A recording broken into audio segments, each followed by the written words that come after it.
சங்கீதம் 71. கர்த்தாவே, உம்மை நம்பியிருக்கிறேன். நான் ஒருபோதும் வெட்கமடையாதபடி செய்யும்.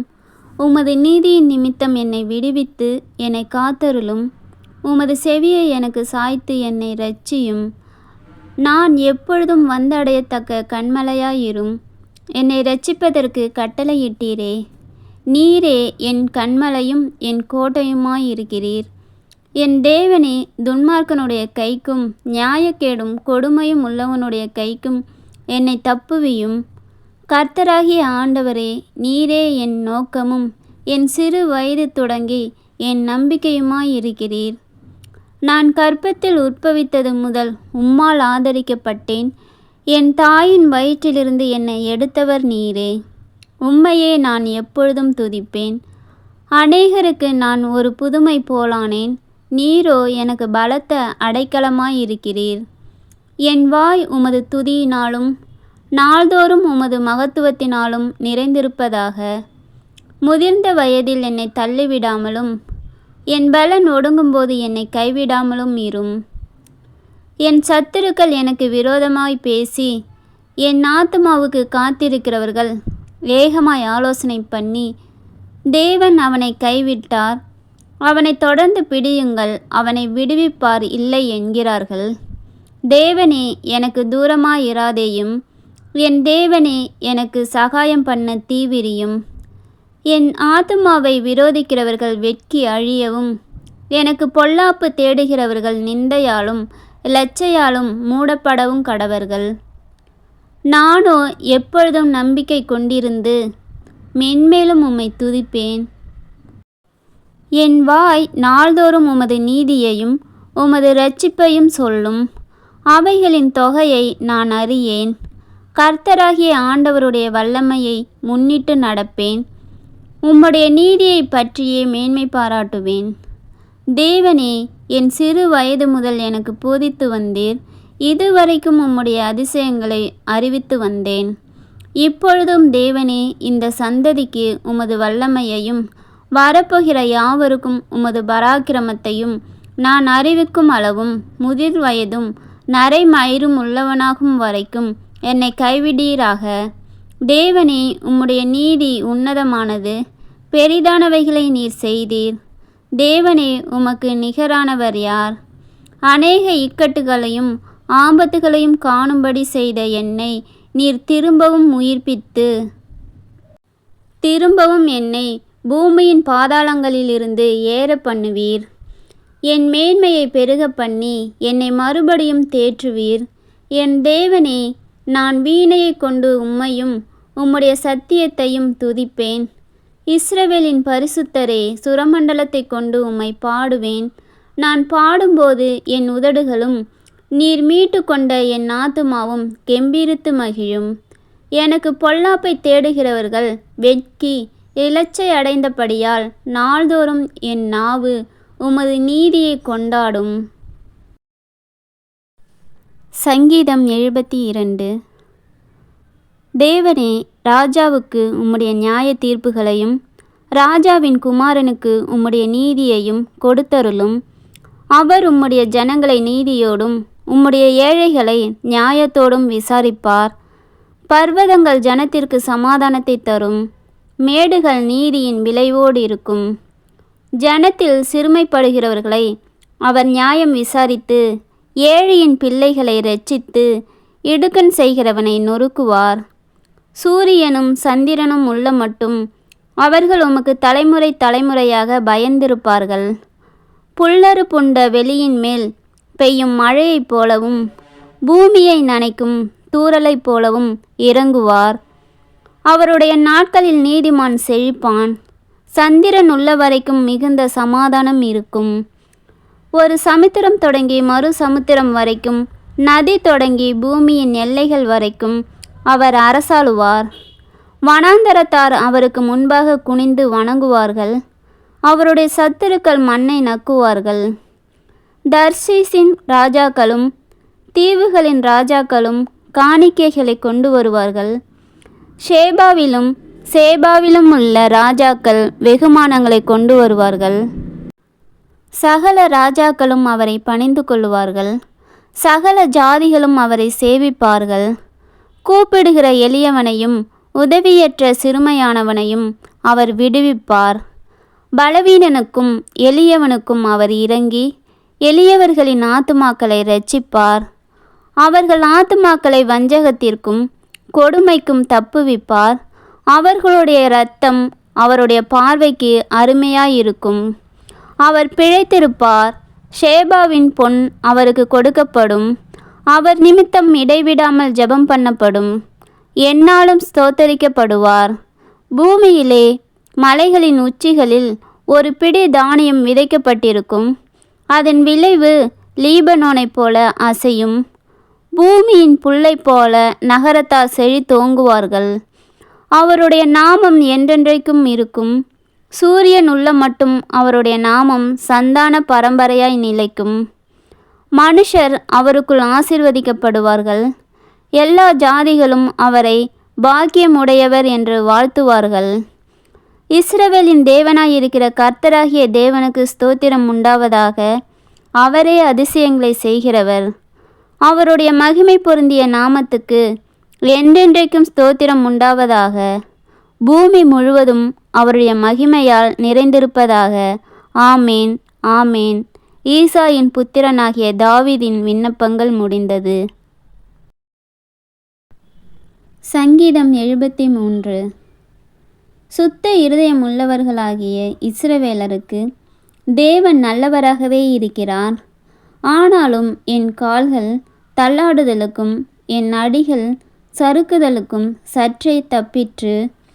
துன்மார்க்கரின் வாழ்வை நான் காண்கையில் வீம்புக்காரராகிய அவர்கள் மேல் பொறாமை கொண்டேன். மரண பரியந்தம் அவர்களுக்கு இடுக்கண்கள் இல்லை. அவர்களுடைய பலன் உறுதியாய் இருக்கிறது. நரற்படும் வருத்தத்தில் அகப்படார்கள். மனுஷர் அடையும் உபாதியை அடையார்கள். ஆகையால் பெருமை சரப்பணியைப் போல் அவர்களை சுற்றி கொள்ளும். கொடுமை ஆடையைப் போல் அவர்களை மூடிக்கொள்ளும். அவர்கள் கண்கள் கொழிப்பினால் எடுப்பாய் பார்க்கிறது. அவர்கள் இருதயம் விரும்புவதிலும் அதிகமாய் நடந்தேறுகிறது. அவர்கள் சீர்கட்டு போய் அகந்தையாய் கொடுமை பேசுகிறார்கள். இருமாப்பாய் பேசுகிறார்கள். தங்கள் வாய் வானம் மட்டும் எட்ட பேசுகிறார்கள். அவர்கள் நாவு பூமி எங்கும் உலாவுகிறது. ஆகையால் அவருடைய ஜனங்கள் இந்த வழியாகவே திரும்புகிறார்கள். தண்ணீர்கள் அவர்களுக்கு பரிபூரணமாய் சுரந்து வரும். தேவனுக்கு அது எப்படி தெரியும்? உன்னதமானவருக்கு அதை பற்றி அறிவு உண்டோ என்று சொல்லுகிறார்கள். இதோ இவர்கள் துன்மார்க்கர்.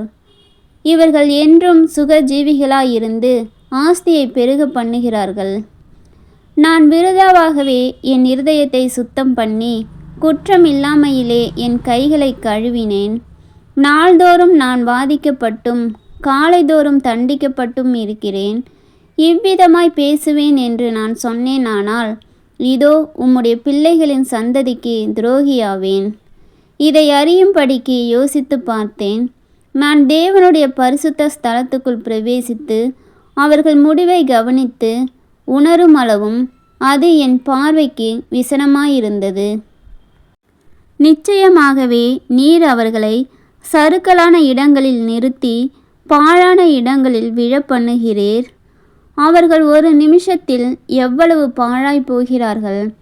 பயங்கரங்களால் அழிந்து நிர்மூலமாகிறார்கள். நித்திரை தெளிந்தவுடனே சொப்பனம் ஒழுவது போல் ஆண்டவரே நீர் விழிக்கும் போது அவர்கள் வேஷத்தை இகழுவீர். இப்படியாக என் மனம் கசந்தது. என் உள்ளந்திரியங்களிலே குத்துண்டேன். நான் காரியம் அறியாத மூடனானேன். உமக்கு முன்பாக மிருகம் போல் இருந்தேன். ஆனாலும் நான் எப்பொழுதும் உம்மோடு இருக்கிறேன். என் வலது கையை பிடித்து தாங்குகிறீர். உம்முடைய ஆலோசனையின்படி நீர் என்னை நடத்தி முடிவிலே என்னை மகிமையில் ஏற்றுக்கொள்ளுவீர். பரலோகத்தில் உம்மை அல்லாமல் எனக்கு யாருண்டு? பூலோகத்தில் உம்மை தவிர எனக்கு வேறே விருப்பமில்லை. என் மாம்சமும் என் இருதயமும் மாண்டு போகிறது. தேவன் என்றென்றைக்கும் என் இருதயத்தின் கண்மலையும் என் பங்குமாயிருக்கிறார்.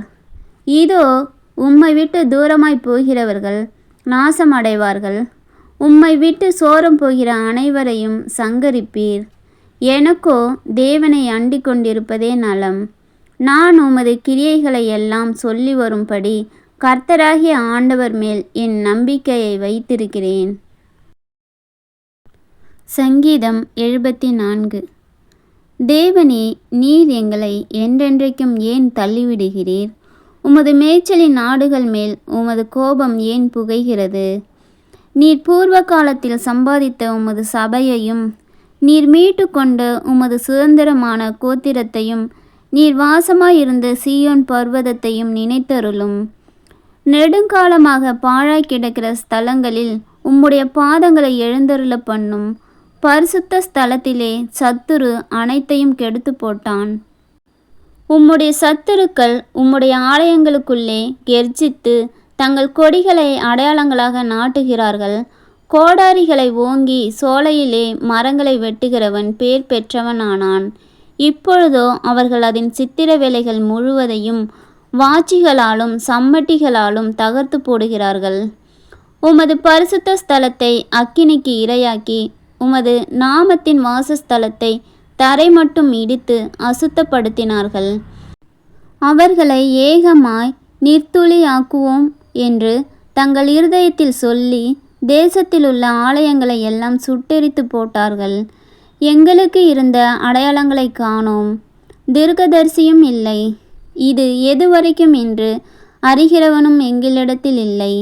தேவனே, எதுவரைக்கும் சத்துரு நிந்திப்பான்? பகைவன் உமது நாமத்தை எப்பொழுதும் தூஷிப்பானோ? உமது வலது கரத்தை ஏன் முடக்கிக் கொள்ளுகிறீர்? அதை உமது மடியிலிருந்து எடுத்து ஓங்கி நிர்மூலமாக்கும். பூமியின் நடுவில் இரட்சிப்புகளை செய்து வருகிற தேவன் பூர்வ காலம் முதல் என்னுடைய ராஜா. தேவரீர் உமது வல்லமையினால் சமுத்திரத்தை இரண்டாக பிளந்து ஜலத்தில் உள்ள வலு சர்ப்பங்களின் தலைகளை உடைத்தீர். தேவரீர் முதலைகளின் தலைகளை நறுக்கி போட்டு அதை வனாந்தரத்து ஜனங்களுக்கு உணவாக கொடுத்தீர். ஊற்றையும் ஆற்றையும் பிளந்து விட்டீர். மகா நதிகளையும் வற்றிப்போக பண்ணினீர். பகலும் உம்முடையது, இரவும் உம்முடையது. தேவரீர் ஒளியையும் சூரியனையும் படைத்தீர். பூமியின் எல்லைகளையெல்லாம் திட்டப்பண்ணினீர். கோடை காலத்தையும் மாரி காலத்தையும் உண்டாக்கினீர்.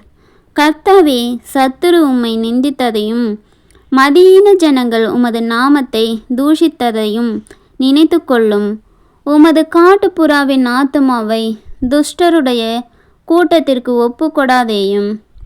உமது ஏழைகளின் கூட்டத்தை என்றைக்கும் மறவாதேயும். உம்முடைய உடன்படிக்கையை நினைத்தருளும். பூமியின் இருளான இடங்கள் கொடுமையுள்ள குடியிருப்புகளால் நிறைந்திருக்கிறதே. துன்பப்பட்டவன் வெட்கத்தோடு திரும்ப விடாதிரும். சிறுமையும் எளிமையும் ஆனவன் உமது நாமத்தை துதிக்கும்படி செய்யும். தேவனே, எழுந்தருளும். உமக்காக நீரே வழக்காடும். மதியின நாளே நாடோறும் உமக்கு வரும் நிந்தையை நினைத்து கொள்ளும். உம்முடைய சத்துருக்களின் ஆரவாரத்தை மறவாதேயும். உமக்கு விரோதமாய் எழும்புகிறவர்களின் அமளி எப்பொழுதும் அதிகரிக்கிறது. சங்கீதம் 75.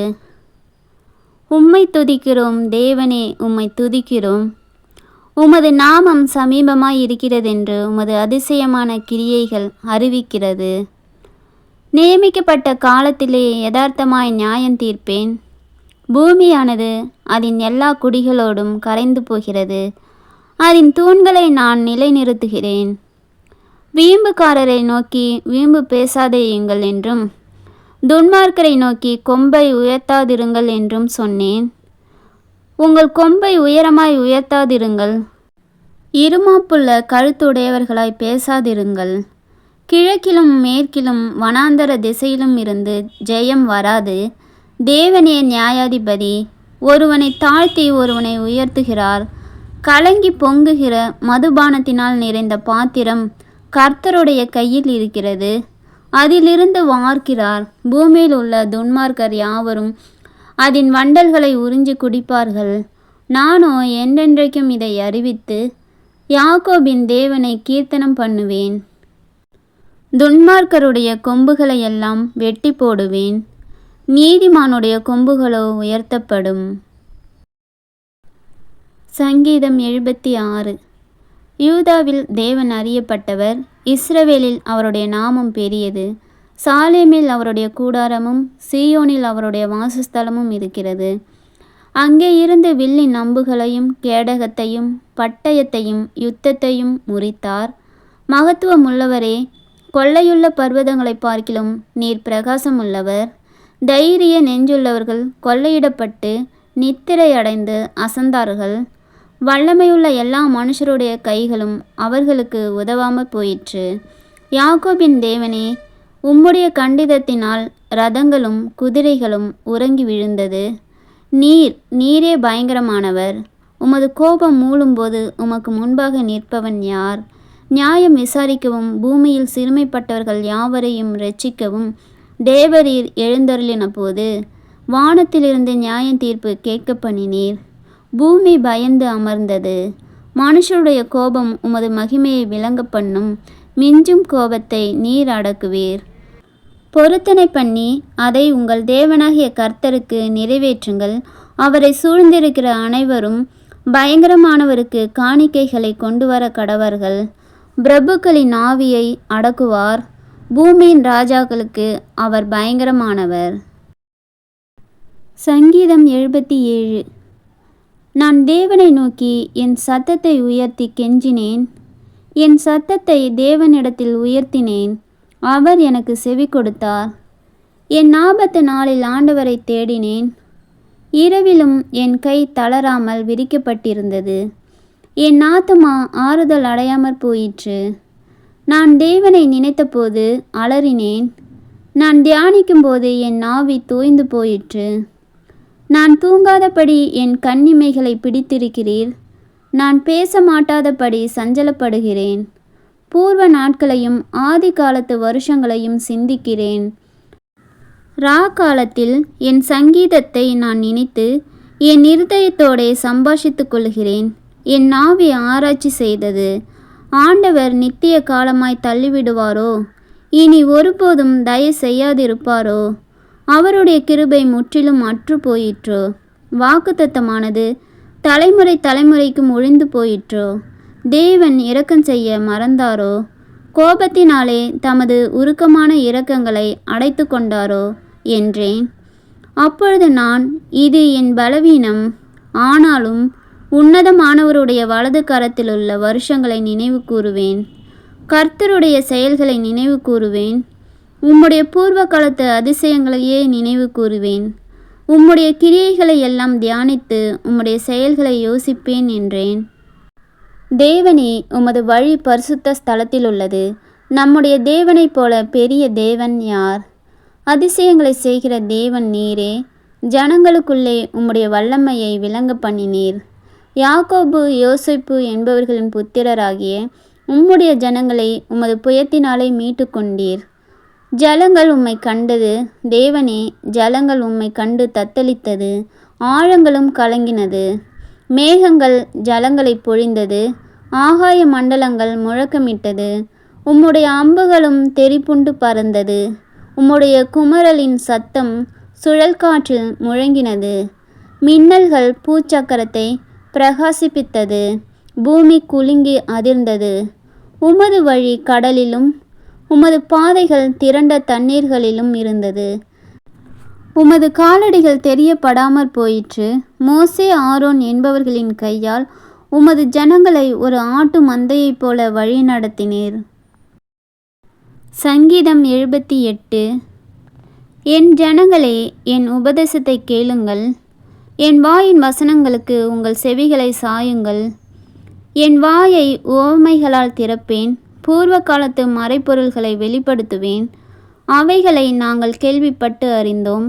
எங்கள் பிதாக்கள் அவைகளை எங்களுக்கு தெரிவித்தார்கள். பின்வரும் சந்ததியான பிள்ளைகளுக்கு நாங்கள் அவைகளை மறைக்காமல் கர்த்தரின் துதிகளையும் அவருடைய பலத்தையும் அவர் செய்த அவருடைய அதிசயங்களையும் விவரிப்போம். அவர் யாக்கோபிலே சாட்சியை ஏற்படுத்தி இஸ்ரவேலிலே வேதத்தை ஸ்தாபித்து அவைகளை தங்கள் பிள்ளைகளுக்கு அறிவிக்கும்படி நம்முடைய பிதாக்களுக்கு கட்டளையிட்டார். இனி பிறக்கும் பிள்ளைகளாகிய பின் சந்ததியார் அதை அறிந்து கொண்டு அவர்கள் எழும்பி தங்கள் பிள்ளைகளுக்கு அவைகளை சொல்லும்படிக்கும், தேவன் மேல் அவர்கள் தங்கள் நம்பிக்கையை வைத்து தேவனுடைய செயல்களை மறவாமல் அவர் கற்பனைகளை கைக்கொள்ளும்படிக்கும், இருதயத்தை செவ்வைப்படுத்தாமலும் தேவனை உறுதியாய் பற்றி கொள்ளாமலும் இருந்த முரட்டாட்டமும் கலகமும் உள்ள சந்ததியாகிய தங்கள் பிதாக்களுக்கு அவர்கள் ஒப்பாகாத படிக்கும் இவைகளை கட்டளையிட்டார். ஆயுதம் அணிந்த வில்வீரரான எப்ராயிம் புத்திரர் யுத்த நாளிலே முதுகு காட்டினார்கள்.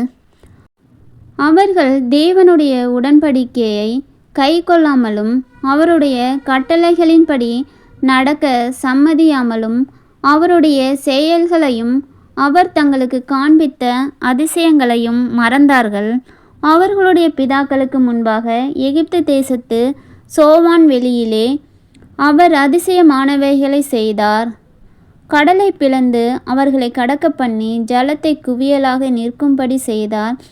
பகலிலே மேகத்தினாலும் ரா முழுவதும் அக்கினி வெளிச்சத்தினாலும் அவர்களை வழிநடத்தினார். வனாந்தரத்திலே கன்மலைகளை பிளந்து மகா ஆழங்களில் இருந்து தண்ணீரை அவர்களுக்கு குடிக்க கொடுத்தார். கன்மலையிலிருந்து நீரோட்டங்களை புறப்பட பண்ணி தண்ணீரை நதி போல ஓடி வரும்படி செய்தார்.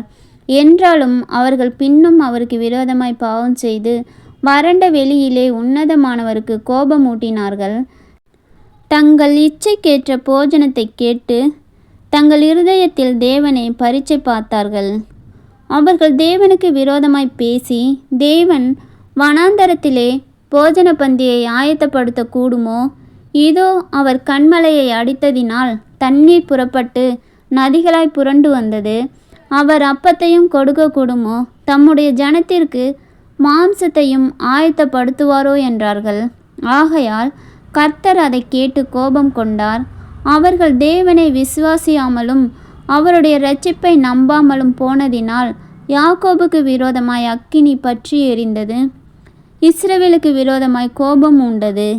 அவர் உயரத்தில் உள்ள மேகங்களுக்கு கட்டளையிட்டு வானத்தின் கதவுகளை திறந்து மன்னாவை அவர்களுக்கு ஆகாரமாக வருஷிக்க பண்ணி வானத்தின் தானியத்தை அவர்களுக்கு கொடுத்தார். தூதர்களின் அப்பத்தை மனுஷன் சாப்பிட்டான். அவர்களுக்கு ஆகாரத்தை பூரணமாய் அனுப்பினார். ஆகாசத்திலே கீழ்காற்றை வரப்பண்ணி தம்முடைய வல்லமையினால் தென்றலையும் வீச செய்து மாம்சத்தை தூளத்தனையாயும் சிறகுள்ள பறவைகளை கடற்கரை மணலத்தனையாயும் வருஷிக்க பண்ணி அவைகளை அவர்கள் பாளையத்தின் நடுவிலும் அவர்கள் கூடாரங்களை சுற்றிலும் இறங்க பண்ணினார். அவர்கள் புசித்து திருப்தி அடைந்தார்கள். அவர்கள் இச்சித்ததை அவர்களுக்கு கொடுத்தார். அவர்கள் தங்கள் இச்சையை வெறுக்கவில்லை. அவர்களுடைய போஜனம் அவர்கள் வாயில் இருக்கும்போதே தேவ கோபம் அவர்கள் மேல் எழும்பி அவர்களில் கொழுத்தவர்களை சங்கரித்து இஸ்ரவேலில் விசேஷித்தவர்களை மடிய பண்ணிற்று. இவையெல்லாம் நடந்தும் அவர் செய்த அதிசயங்களை அவர்கள் நம்பாமல் பின்னும் பாவம் செய்தார்கள். ஆதலால் அவர்கள் நாட்களை விருதாவிலும் அவர்கள் வருஷங்களை பயங்கரத்திலும் கழிய பண்ணினார். அவர்களை அவர் கொல்லும்போது அவரை குறித்து விசாரித்து அவர்கள் திரும்பி வந்து தேவனை அதிகாலமே தேடி, தேவன் தங்கள் கன்மலை என்றும் உன்னதமான தேவன் தங்கள் மீட்பர் என்றும் நினைவு கூர்ந்தார்கள். ஆனாலும் அவர்கள் தங்கள் வாயினால் அவருக்கு இச்சகம் பேசி தங்கள் நாவினால் அவரிடத்தில் பொய் சொன்னார்கள். அவர்கள் இருதயம் அவரிடத்தில் நிலைவரப்படவில்லை. அவருடைய உடன்படிக்கையில் அவர்கள் உண்மையாய் இருக்கவில்லை. அவரோ அவர்களை அழிக்காமல் இரக்கமுள்ளவராய் அவர்கள் அக்கிரமத்தை மன்னித்தார். அவர் தமது உக்கிரம் முழுவதையும் எழுப்பாமல் அநேகந்தரம் தமது கோபத்தை விலக்கிவிட்டார். அவர்கள் மாம்சம் என்றும் திரும்பி வராமல் அகலுகிற காற்றென்றும் நினைவு கூர்ந்தார். எத்தனை தரமோ வனாந்தரத்திலே அவருக்கு கோபம் மூட்டி அவாந்தர வெளியிலே அவரை விசனப்படுத்தினார்கள். அவர்கள் திரும்பி தேவனை பரீட்சை பார்த்து இஸ்ரவேலின் பரிசுத்தரை மட்டுப்படுத்தினார்கள். அவருடைய கரத்தையும் அவர் தங்களை சத்துருவுக்கு விலக்கி மீட்ட நாளையும் நினையாமற் போனார்கள். அவர் எகிப்திலே தம்முடைய அடையாளங்களையும் சோவான் வெளியிலே தம்முடைய அற்புதங்களையும் செய்தார். அவர்களுடைய நதிகளை இரத்தமாக மாற்றி அவர்களுடைய ஆறுகளிலுள்ள ஜலத்தை குடிக்கக்கூடாதபடி செய்தார். அவர்களை அழிக்கும்படி வண்டு ஜாதிகளையும் அவர்களை கெடுக்கும்படி தவளைகளையும் அவர்களுக்குள்ளே அனுப்பினார். அவர்களுடைய விளைச்சலை புழுக்களுக்கும் அவர்களுடைய பிரயாசத்தின் பலனை வெட்டுக்கிளிகளுக்கும் கொடுத்தார். கல்மழையினால் அவர்களுடைய திராட்சை செடிகளையும் ஆலங்கட்டியினால் அவர்களுடைய அத்தி மரங்களையும் அழித்து அவர்களுடைய மிருக ஜீவன்களை கல்மழைக்கும் அவர்களுடைய ஆடு மாடுகளை இடிகளுக்கும் ஒப்பு கொடுத்தார். தமது உக்கிரமான கோபத்தையும் மூர்க்கத்தையும் சினத்தையும் உபத்திரவத்தையும் தீங்கு செய்யும் தூதர்களையும் அவர்களுக்குள்ளே அனுப்பினார். அவர் தம்முடைய கோபத்துக்கு வழி திறந்து அவர்கள் ஆத்துமாவை மரணத்துக்கு விலக்கி காவாமல் அவர்கள் ஜீவனை கொள்ளை நோய்க்கு ஒப்பு கொடுத்தார். எகிப்திலே தலைச்சன்கள் அனைத்தையும் காமின் கூடாரங்களிலே அவர்களுடைய பலனின் முதற் பலனான யாவரையும் அழித்து தம்முடைய ஜனங்களை ஆடுகளைப் போல் புறப்பட பண்ணி அவர்களை வனாந்தரத்திலே மந்தையைப் போல் கூட்டி கொண்டு போய் அவர்கள் பயப்படாத படிக்கு அவர்களை பத்திரமாய் வழி நடத்தினார். அவர்கள் சத்துருக்களை கடல் மூடி போட்டது. அவர்களை தமது பரிசுத்த ஸ்தலத்தின் எல்லை வரைக்கும் தமது வலது கரம் சம்பாதித்த இந்த பர்வதம் மட்டுக்கும் அழைத்து கொண்டு வந்து அவர்கள் முகத்திற்கு முன்பாக ஜாதிகளை துரத்திவிட்டு தேசத்தை நூல் போட்டு பங்கிட்டு அவர்களுடைய கூடாரங்களில் இஸ்ரவேலின் கோத்திரங்களை குடியேற்றினார். ஆனாலும் அவர்கள் உன்னதமான தேவனை பரீட்சை பார்த்து அவருக்கு கோபம் மூட்டி அவருடைய சாட்சிகளை கை கொள்ளாமற் போய் தங்கள் பிதாக்களைப் போல வழி விலகி துரோகம் பண்ணி மோசம் போக்கும் வில்லை போல் துவண்டு தங்கள் மேடைகளினால் அவருக்கு கோபம் மூட்டி தங்கள் விக்கிரகங்களினால் எரிச்சல் உண்டாக்கினார்கள். தேவன் அதை கேட்டு உக்கிரமாகி இஸ்ரவேலை மிகவும் வெறுத்து தாம் மனுஷருக்குள்ளே போட்ட கூடாரமாகிய சீலோவில் உள்ள வாசஸ்தலத்தை விட்டு விலகி தமது பலத்தை சிறையிருப்புக்கும் தமது மகிமையை சத்துருவின் கைக்கும் ஒப்பு கொடுத்து தமது ஜனத்தை பட்டயத்துக்கு இரையாக்கி தமது சுதந்திரத்தின் மேல் கோபம் கொண்டார். அவர்கள் வாலிபரை அக்கினி பட்சித்தது. அவர்கள் கன்னியாஸ்திரிகள் வாழ்க்கைப்படாதிருந்தார்கள். அவர்களுடைய ஆசாரியர்கள் பட்டயத்தால் விழுந்தார்கள். அவர்களுடைய விதவைகள் அழவில்லை. அப்பொழுது ஆண்டவர் நித்திரை தெளிந்தவனைப் போலவும் திராட்சரசத்தால் கெம்பீரிக்கிற பராக்கிரமசாலியைப் போலவும் விழித்து தம்முடைய சத்துருக்களை பின்புறமாக அடித்து அவர்களுக்கு நித்திய நிந்தையை வரப்பண்ணினார். அவர் யோசேப்பின் கூடாரத்தை புறக்கணித்தார். எப்ராயிம் கோத்திரத்தை அவர் தெரிந்து கொள்ளாமல் யூதா கோத்திரத்தையும் தமக்கு பிரியமான சீயோன் பர்வதத்தையும் தெரிந்து கொண்டார். தம்முடைய பரிசுத்த ஸ்தலத்தை மலைகளைப் போலவும் என்றென்றைக்கும் நிற்கும்படி தாம் அஸ்திபாரப்படுத்தின பூமியைப் போலவும் கட்டினார். தம்முடைய தாசனாகிய தாவீதை தெரிந்து கொண்டு ஆட்டு தொழுவங்களிலிருந்து அவனை எடுத்தார்.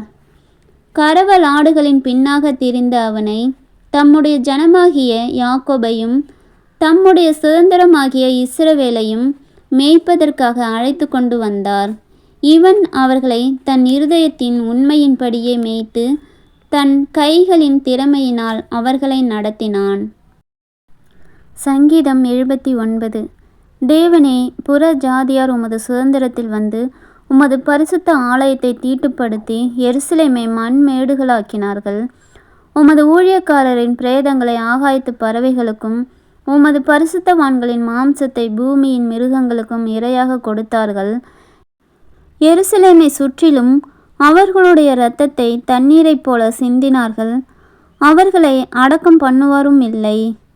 எங்கள் அயலாருக்கு நிந்தையும் எங்கள் சுற்றுப்புறத்தாருக்கு பரியாசமும் சக்கந்தமும் ஆனோம். எதுவரைக்கும் கர்த்தாவே, நீர் என்றைக்கும் கோபமாயிருப்பீரோ? உம்முடைய எரிச்சல் அக்கினியைப் போல் எரியுமோ? உம்மை அறியாத ஜாதிகள் மேலும் உமது நாமத்தை தொழுது கொள்ளாத ராஜ்யங்கள் மேலும் உம்முடைய உக்கிரத்தை ஊற்றிவிடும். அவர்கள் யாக்கோபை பட்சித்து அவன் குடியிருப்பை பாழாக்கினார்களே. பூர்வ காலத்து அக்கிரமங்களை எங்களுக்கு விரோதமாக நினையாதேயும். உம்முடைய இரக்கங்கள் சீக்கிரமாய் எங்களுக்கு நேரிடுவதாக. நாங்கள் மிகவும் தாழ்த்தப்பட்டு போனோம். எங்களை இரட்சிக்கும் தேவனே, நீர் உமது நாமத்தின் மகிமையின் நிமித்தம் எங்களுக்கு உதவி செய்து உமது நாமத்தின் நிமித்தம் எங்களை விடுவித்து எங்கள் பாவங்களை நிவர்த்தியாக்கும். அவர்களுடைய தேவன் எங்கே என்று புறஜாதிகள் சொல்வானேன்? தமது ஊழியக்காரருடைய சிந்துண்ட இரத்தத்தின் பழிவாங்குதல் ஜாதிகளுக்குள்ளே எங்கள் கண்களுக்கு முன்பாக விளங்கும்படி செய்யும். கட்டுண்டவனுடைய பெருமூச்சு உமக்கு முன்பாக வரட்டும். கொலைக்கு நியமிக்கப்பட்டவர்களை உமது புய பலத்தினால் உயிரோடே காத்தருளும். ஆண்டவரே, எங்கள் அயலார் உம்மை நிந்தித்த நிந்தையை ஏழத்தனையாக அவர்கள் மடியிலே திரும்ப பண்ணும். அப்பொழுது உம்முடைய ஜனங்களும் உம்முடைய மேய்ச்சலின் ஆடுகளுமாகிய நாங்கள் உம்மை என்றென்றைக்கும் புகழுவோம். தலைமுறை தலைமுறையாக உமது துதியை சொல்லி வருவோம். சங்கீதம் 80. இஸ்ரவேலின் மேய்ப்பரே, யோசேப்பை ஆட்டு மந்தையைப் போல் நடத்துகிறவரே செவிக்கொடும். கேருபீன்கள் மத்தியில் வாசம் பண்ணுகிறவரே பிரகாசியும். எப்ராயிம், பென்யமீன், மனாசே என்பவர்களுக்கு முன்பாக நீர் உமது வல்லமையை எழுப்பி எங்களை இரட்சிக்க வந்தருளும். தேவனே, எங்களை திருப்பி கொண்டு வாரும். உமது முகத்தை பிரகாசிக்க பண்ணும். அப்பொழுது இரட்சிக்கப்படுவோம். சேனைகளின் தேவனாகிய கர்த்தாவே, உமது ஜனத்தின் விண்ணப்பத்துக்கு விரோதமாய் நீர் எதுவரைக்கும் கோபம் கொள்ளுவீர்? கண்ணீராகிய அப்பத்தை அவர்களுக்கு போஜனமாகவும் மிகுதியான கண்ணீரையே அவர்களுக்கு பானமாகவும் கொடுத்தீர். எங்கள் அயலாருக்கு எங்களை வழக்காக வைக்கிறீர். எங்கள் சத்துருக்கள் எங்களை பரியாசம் பண்ணுகிறார்கள். சேனைகளின் தேவனே, எங்களை திருப்பி கொண்டு வாரும். உமது முகத்தை பிரகாசிக்க பண்ணும். அப்பொழுது இரட்சிக்கப்படுவோம். நீர் எகிப்திலிருந்து ஒரு திராட்சை கொடியை கொண்டு வந்து ஜாதிகளை துரத்திவிட்டு அதை நாட்டினீர். அதற்கு இடத்தை ஆயத்தப்படுத்தினீர். அது வேரூன்றி தேசமெங்கும் படர்ந்தது. அதன் நிழலால் மலைகளும் அதன் கிளைகளால் திவ்யமான கேதுருக்களும் மூடப்பட்டது. அது தன் கொடிகளை சமுத்திர மட்டாகவும் தன் கிளைகளை நதி மட்டாகவும் படரவிட்டது. இப்பொழுதோ வழி நடக்கிற யாவரும் அதை பறிக்கும்படியாக அதன் அடைப்புகளை ஏன் தகர்த்து போட்டீர்? காட்டு பன்றி அதை உழுது போடுகிறது. வெளியின் மிருகங்கள் அதை மேய்ந்து போடுகிறது. சேனைகளின் தேவனை திரும்பி வாரும். வானத்திலிருந்து கண்ணோக்கி பார்த்து இந்த திராட்சை செடியை விசாரித்தருளும். உம்முடைய வலதுகரம் நாட்டின கொடியையும் உமக்கு நீர் திடப்படுத்தின கிளையையும் கடாட்சி தருளும். அது அக்கினியால் சுடப்பட்டும் வெட்டுண்டும் போயிற்று. உம்முடைய முகத்தின் பயமுறுத்தலால் அழிந்து போகிறார்கள். உமது கரம் உமது வலது பார்சித்து புருஷன் மீதிலும் உமக்கு நீர் திடப்படுத்தின மனுஷகுமாரன் மீதிலும் இருப்பதாக. அப்பொழுது உம்மை விட்டு பின்வாங்க மாட்டோம். எங்களை உயிர்ப்பியும். அப்பொழுது உமது நாமத்தை தொழுது கொள்ளுவோம். சேனைகளின் தேவனாகிய கர்த்தாவே, எங்களை திருப்பி கொண்டு வாரும். உமது முகத்தை பிரகாசிக்க பண்ணும். அப்பொழுது இரட்சிக்கப்படுவோம்.